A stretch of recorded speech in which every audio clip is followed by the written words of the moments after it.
A lot of focus on Queensland tonight because there's a lot going on right there, and their opposition leader is David Crisafulli, who joins us now. So, no new taxes, read my lips. But then Cameron Dick delivered an awful lot of them. Take your pick. What about the one, and a lot about the coal stuff, but what about the one that's just the whack on big business to pay for mental health services? Yeah, they can say big business all they like, but it's for anyone with turnover over 10 million. So I know a lot of people who employ about 100 people whose turnover's over that, and I can tell you I don't describe them as big business. I describe them as small and family business owners who put everything on the line every day to employ people and create jobs. But you mentioned about the broken promise. That's where it all sheets back to.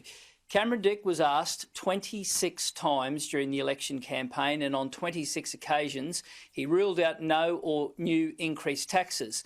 On one time in the far north, he was asked, "What about on business?" And he said no new or increased taxes. He's now saying that because he didn't say the word business in his response to a question about business taxes, that somehow that means he hasn't broke his promise. Honestly, that is the slipperiest thing I've ever seen. If we've reached that ebb in politics, we might as well pack up and all go home. It is a disgrace. It's a broken promise from a government you can't trust anymore. But also, as we've talked about before, they've changed the electoral funding system, which means essentially the taxpayer pays for the political activities. They can go after big business because if they're going to give to anyone, they might give a bit to the government, but they might give a lot more to a potential government like your own. So this is the Victorian model. Big government is all that matters. We will flood the joint with public servants and hope that they return the favour every 4 years at election time. Then unions are independent entities and they can out-campaign you in any seat 23-1. I mean, this is red. If a Liberal government was doing this, Four Corners would do a show about this every second week. I describe it as the greatest financial gerrymander you'll ever see anywhere, and it's happening here in the Western world. So to give your viewers an insight what it means, well, from the 1st of July this year, so a handful of days away, effectively we can no longer get direct campaign funding either from an individual or a business to the tune of more than about $1,000 a year. In round numbers, that's what it works out to.